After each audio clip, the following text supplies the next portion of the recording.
Oke, baiklah Bapak Ibu Saudara, salam sejahtera bagi kita semua dimanapun berada. Ya, selamat kita berjumpa kembali dalam channel Paulus Pinonto Antirayo di program Setiap Hari Bersama dengan Yesus. Saat ini saya akan menemani Bapak Ibu Saudara dalam beberapa waktu ke depan. Dan sebelum itu Bapak Ibu Saudara, sebelum Bapak Ibu Saudara nonton video ini, jangan lupa tekan tombol subscribe, komen, dan like sebanyak-banyaknya agar Bapak Ibu Saudara mendapatkan notifikasi khotbah-khotbah dari saya. Dan jika Bapak Ibu Saudara membutuhkan layanan doa dari kami, silakan tinggalkan komentar di kolom komentar ini.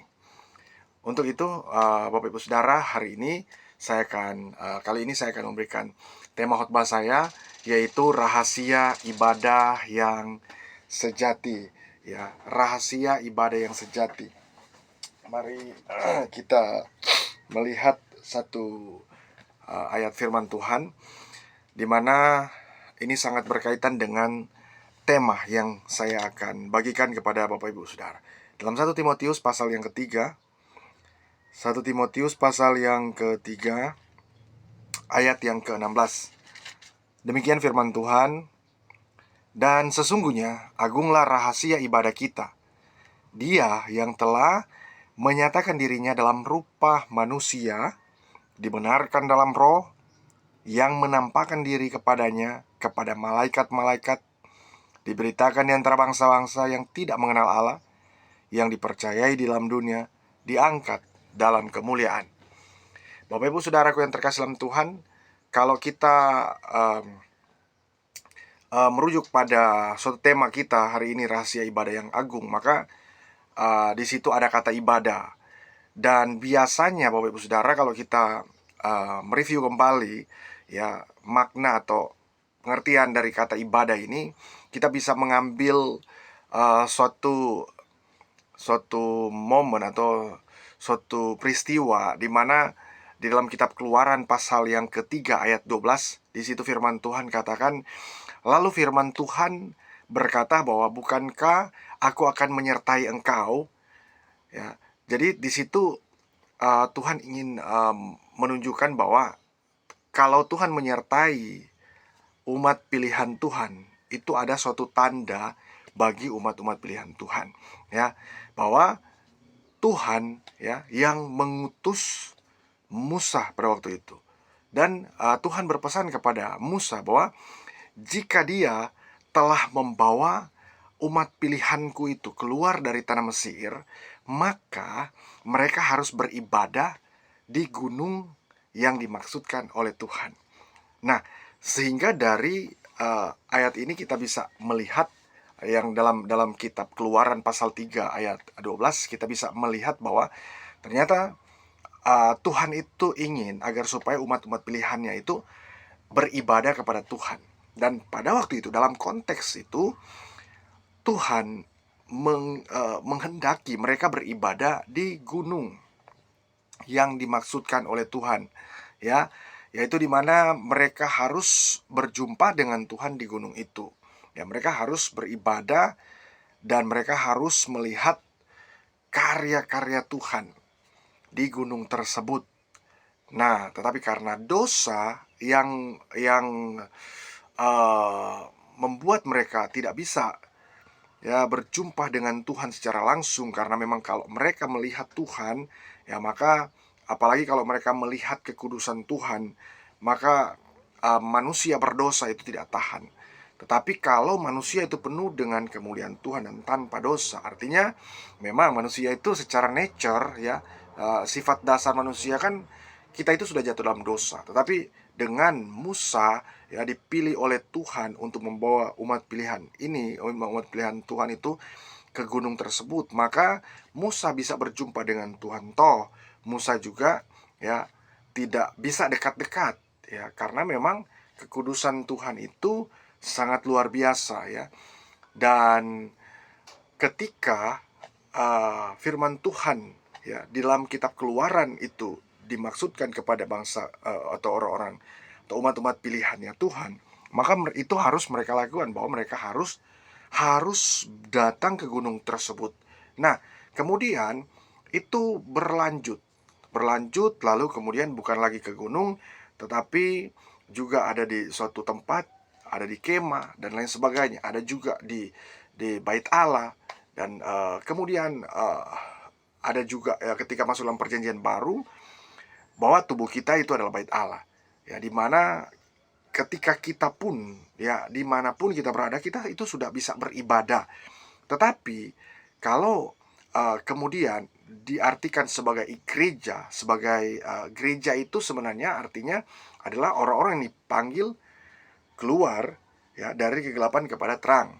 Artinya subjeknya adalah kita. Gereja itu yang subjeknya adalah kita.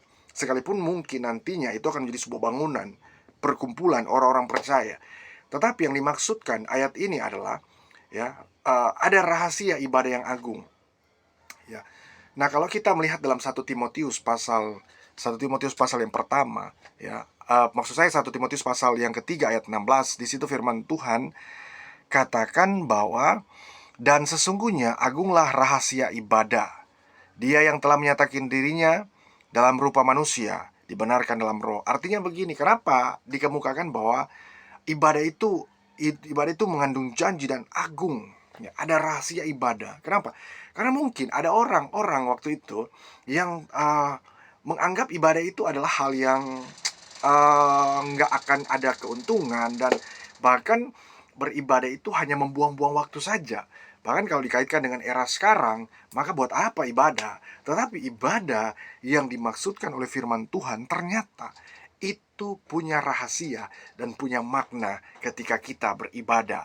Nah, nanti saya akan jelaskan sebentar, ada beberapa poin, ada beberapa alasan mengapa ibadah kita menjadi rahasia ibadah yang agung. Nah, kalau kita kembali lagi ke kisah tentang orang umat-umat pilihan Tuhan mereka keluar dari tanah Mesir. Umat-umat pilihan ini, ya umat-umat pilihan Tuhan ini mereka melihat bahwa mereka itu disertai oleh Tuhan, tentu dengan tanda-tanda heran, tentu dengan suatu keajaiban yang dari Tuhan yang membuat mereka sebenarnya, kalaupun kita udah lihat penyertaan Tuhan seperti itu mujizat demi mujizat, maka kita tidak akan justru ya kembali lagi ke kehidupan lama, tetapi kita akan tetap maju. Tetapi pada kenyataannya itu tidak seperti apa yang diharapkan oleh Musa pada waktu itu, karena memang justru ketika mereka makin banyak melihat mujizat Tuhan dan pertolongan Tuhan, maka mereka ingin ya kembali ke Mesir. Ya, mengapa itu terjadi? Ya karena kita tahu bersama bahwa ini adalah suatu proses ya, proses pengenalan mereka akan Tuhan, di mana pada waktu itu mereka kaitkan kehidupan mereka dengan masalah primer ya, masalah kehidupan sehari-hari, masalah kebutuhan yang sering dan selalu mereka mereka lakukan pada waktu itu. Tentu dengan makanan dan minuman. Padahal Alkitab katakan bahwa kerajaan Allah bukan soal makan dan minum, tetapi soal damai sejahtera dan kebenaran, sukacita. Nah, tentang sukacita, damai sejahtera dan kebenaran. Nah, bukan soal makanan dan minuman. Nah, tentu orang akan bertanya, apakah apakah mungkin ya kita nggak membutuhkan makanan gitu? Tentu pada dasarnya manusia itu memiliki keinginan atau kemauan atau dia harus harus perlu ya yang namanya kehidupan jasmani. Dia harus makan, dia harus minum, dan dia harus juga dan itu perlu ya. Tetapi Tuhan mengajarkan kita agar supaya atau firman Tuhan mengajarkan kita agar supaya kita dapat melihat rahasia ibadah yang agung itu seperti apa ya. Kalau orang fokusnya ibadah hanya mengenai sesuatu yang jasmani ya, maka dia tidak akan mendapat suatu makna dalam ibadah tersebut. Sedangkan firman Tuhan katakan ya dalam kitab 1 Timotius pasal yang ketiga ayat yang ke-16 dikatakan dan sesungguhnya agunglah rahasia ibadah kita. Nah, ini merujuk pada ourself ya, kepada diri kita ya, kepada ibadah kita.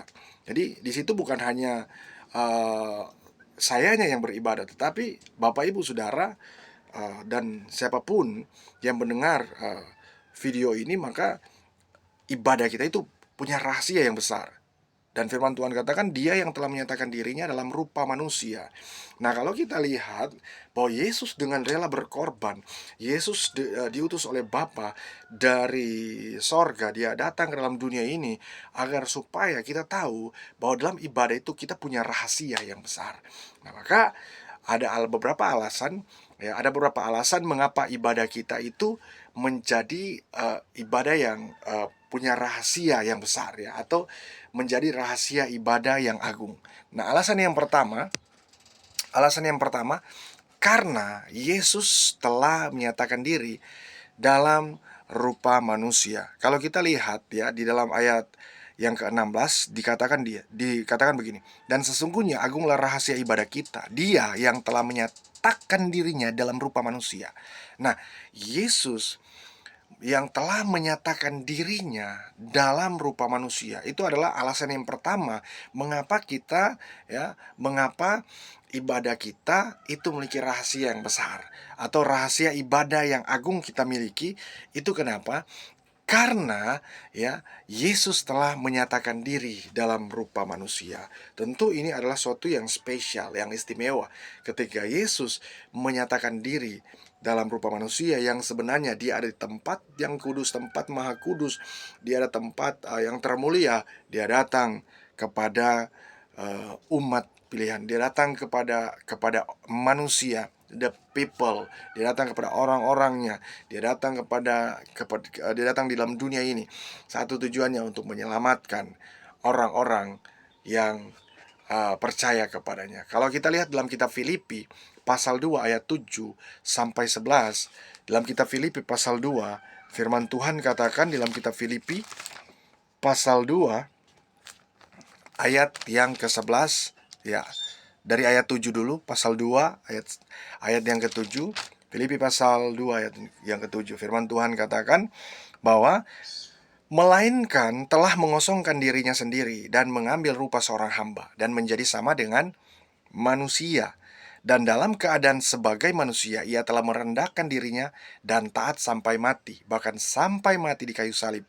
Itulah sebabnya Allah sangat meninggikan dia dan mengaruniakan kepadanya nama di atas segala nama, supaya dalam nama Yesus bertekuk lutut segala yang ada di bawah bumi, dan segala lidah mengaku Yesus Kristus adalah Tuhan, bagi kemuliaan Allah Bapa. Nah, Yesus muliakan dia. Mengapa?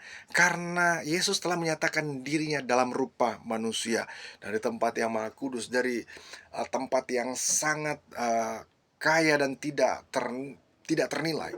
Bahkan dia mempunyai segala-galanya. Dia datang ke dalam dunia ini menyatakan diri dalam rupa manusia. Tentu ini adalah sesuatu yang spesial, sesuatu penghargaan Bapa kepada umat pilihan Tuhan, kepada orang-orang yang percaya kepadanya. Kenapa? Karena semenjak Adam dan Hawa jatuh ke dalam dosa, mereka tidak bisa dapat berjumpa kembali dengan Sang Juru Selamat. Mereka tidak dapat dengan kekuatan mereka sendiri. Mereka tidak dapat datang kembali kepada Tuhan dengan perbuatan mereka, dengan tingkah laku mereka, dengan behavior mereka, dengan secara kognitif maupun. Sehingga mereka jauh dari hadapan Tuhan.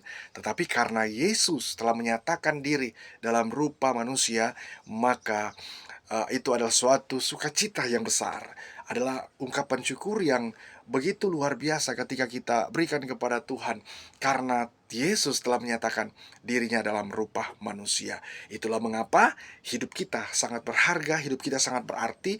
Maka jangan sia-siakan hidup kita. Kalau kita sedang ada dalam pergumulan, kita sedang ada dalam persoalan, maka kita perlu tahu bahwa Yesus sudah menyatakan dirinya dalam rupa manusia. Tentu kita harus tetap semangat, harus tetap memberikan yang terbaik buat Tuhan. Nah, alasan yang kedua, mengapa ibadah kita menjadi rahasia ibadah yang agung? Alasan yang kedua karena dibenarkan dalam roh. Kalau kita lihat di dalam kitab Timotius tadi, dalam 1 Timotius tadi dikatakan firman Tuhan, ya, dia yang telah menyatakan dirinya dalam rupa manusia dibenarkan dalam roh. Nah, firman Tuhan datang bagi kita. Firman Tuhan meneguhkan kita bahwa eee, kita itu harus juga dibenarkan dalam roh. Memang dalam konteks ini, ya, Timotius atau Rasul Paulus menunjukkan kepada Timotius bahwa bukan hanya juga dibenarkan karena iman, karena kasih karunia, tetapi ya dibenarkan di dalam roh. Nah, penulis kitab Timotius ini melihat bahwa di dalam roh ada pembenaran, ya, yang dilakukan oleh Bapa, ya, dibenarkan dalam roh. Nah, firman Tuhan katakan, ya, bahwa dibenarkan dalam roh, ya, yang membuat kita makin on fire, makin kuat, makin lebih lagi merasakan bahwa ibadah itu penuh janji, penuh makna, penuh dengan kepastian, bahkan penuh dengan berkat-berkat Tuhan yang melimpah. Nah, kalau kita lihat dalam konteks firman Tuhan ini, ya, berkata dibenarkan dalam roh, itu berarti ibadah kita itu bukan hanya sekedar biasa-biasa saja. Tentu ibadah yang luar biasa, ibadah yang eee, identik dengan, ya, dengan perkara-perkara yang di atas. Bukan berarti yang lain tidak identik dengan perkara-perkara di atas, tapi dalam hal ini, ya, kitab Timotius ini atau surat Timotius, ya, yang ditulis oleh seorang penulis mengatakan bahwa kita itu dibenarkan, ya, ya, dalam roh, ya. Karena apa? Ya, karena Yesus itu juga sudah memberikan teladan yang luar biasa bagi kita. Nah, sekalipun ada juga dalam konteks-konteks lain dibenarkan karena darah Kristus. Nah, kalau kita lihat dalam Roma pasal 5 ayat 9 sampai 11, dikatakan dalam kitab Roma pasal yang ke-9 ayat yang ke-11 sampai yang ke-11 maksud saya. Roma pasal 5 ayat yang ke-9, Roma pasal 5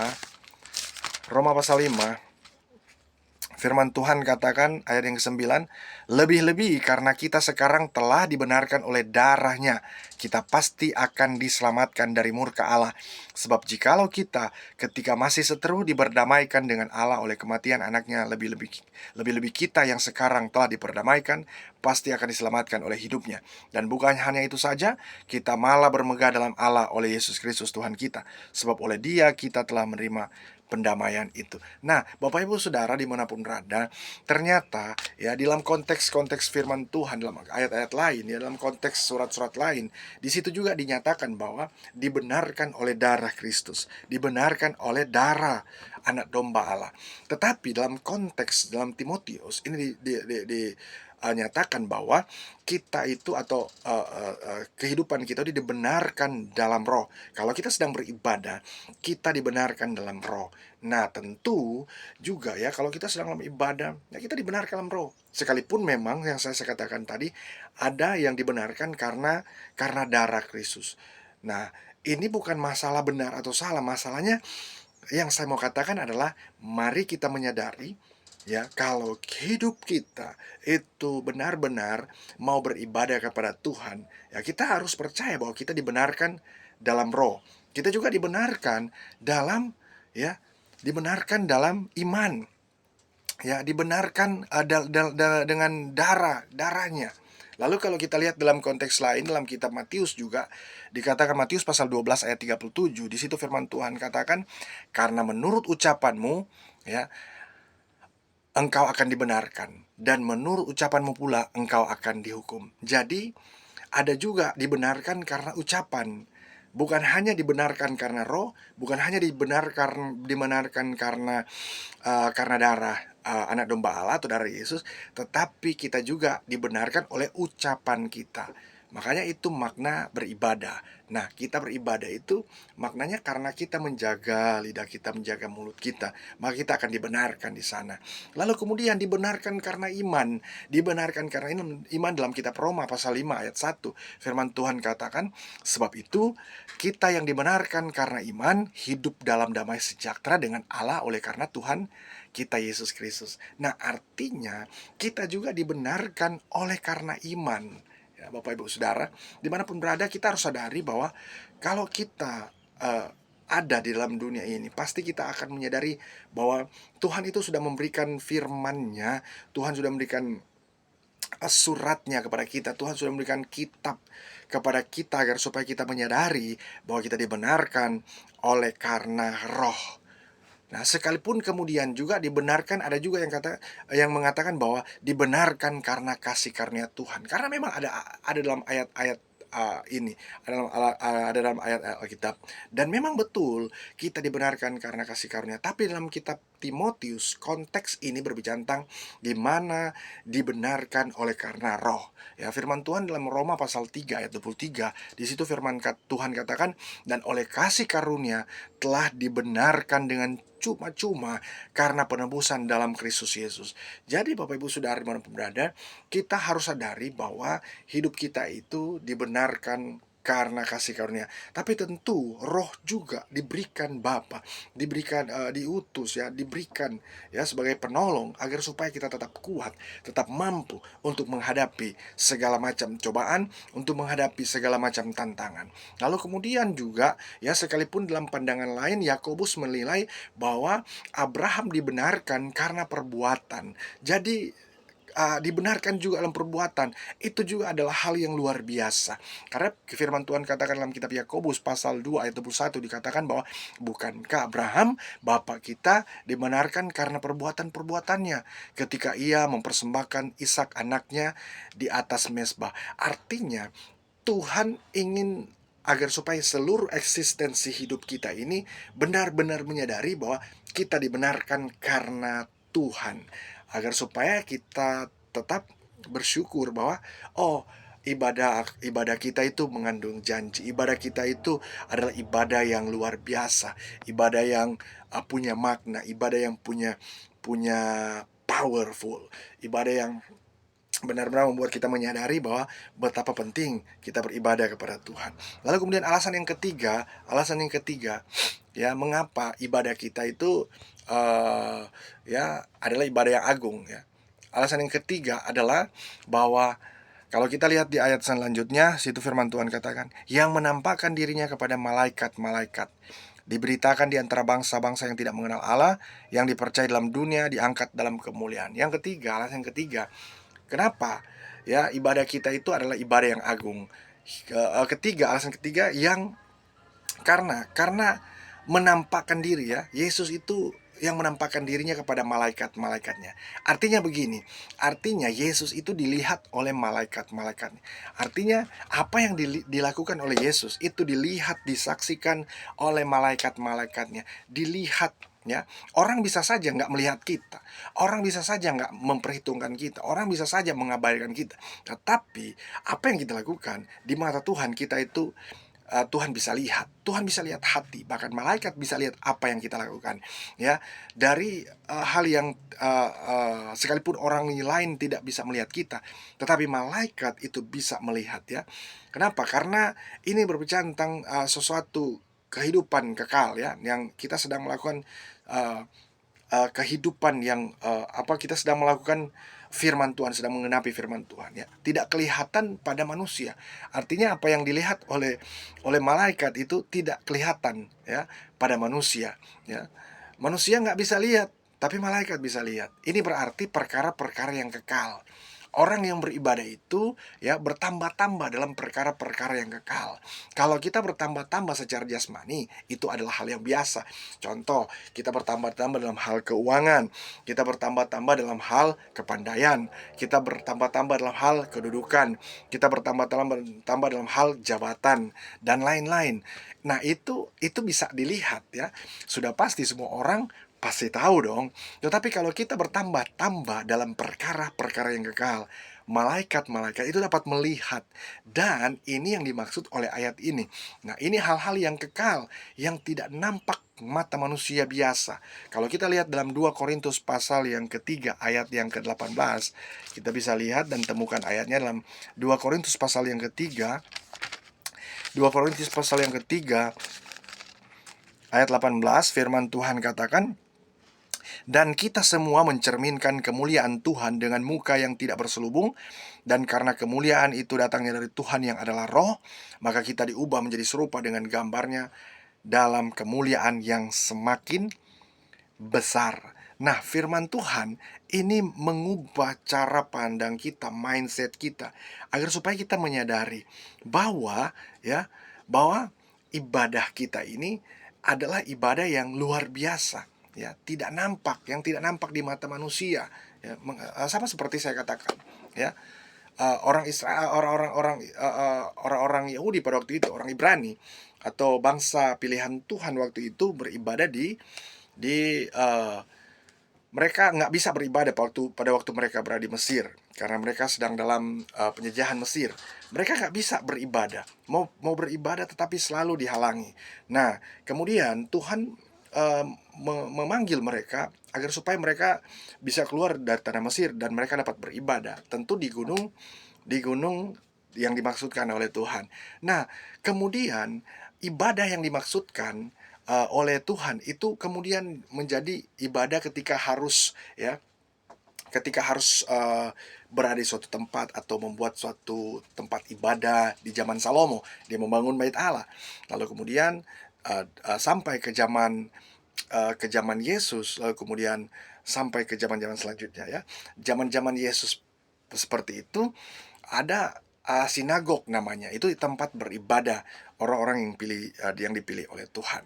Nah, mereka beribadah di sana, lalu kemudian ketika diartikan dalam perjanjian baru bahwa orang-orang yang percaya itu kepada Yesus adalah orang-orang yang disebut sebagai, ya, orang-orang yang keluar dari kegelapan masuk kepada terang, yang disebut sebagai eklesia atau terang, ya, yang disebut kepada orang-orang yang mencari terang atau orang-orang yang dibawa Tuhan dari kegelapan kepada terang. Sehingga makna itu terus menjadi sesuatu yang signifikan bagi orang percaya agar supaya menyadari bahwa hidup ini adalah ibadah. Hidup ini sekalipun, ya, ada dimanapun Bapak Ibu Saudara, mau ada sedang dalam pekerjaan pun, sedang dalam melakukan aktivitas kegiatan dan lain sebagainya, maka kita perlu sadari apa yang kita lakukan itu adalah untuk satu tujuan, untuk menyenangkan hati Tuhan Yesus. Maka orang yang sungguh-sungguh beribadah itu bertambah-tambah dengan heran, dan malaikat-malaikat tahu. Luar biasa, orang beribadah itu lebih dari bekerja keras, mengumpulkan harta, ya. Orang yang beribadah itu lebih dari orang-orang mengumpulkan harta. Mengapa? Karena ini mengandung janji. Nah, janji itu bukan hanya diucapkan oleh manusia, tapi janji yang diucapkan oleh Tuhan itu kekal, ya dan amin, ya. Karena memang tentu Tuhan sudah menyatakan dirinya kepada kita semua. Nah, menjadi suatu perenungan bagi kita, apakah kita sudah bersyukur kepada Tuhan? Lalu kemudian apakah kita sudah dibenarkan oleh Tuhan? Dan kemudian apakah kita melakukan segala sesuatu untuk Tuhan dengan sungguh-sungguh, sehingga bukan manusia yang menilai kita lagi, tetapi Tuhan sendiri menilai kita. Untuk itu Bapak Ibu Saudara, dimanapun berada yang sudah menonton video ini, saya berdoa bagi Bapak Ibu Saudara agar supaya jika Bapak Ibu mengalami sakit penyakit atau mengalami persoalan, jika Bapak Ibu mengalami sakit penyakit, Tuhan sembuhkan, Tuhan tolong, dan Tuhan yang akan memberikan kesembuhan secara luar biasa, dan pasti Tuhan tidak akan meninggalkan perbuatan tangannya. Untuk itu, terima kasih sudah menonton video ini.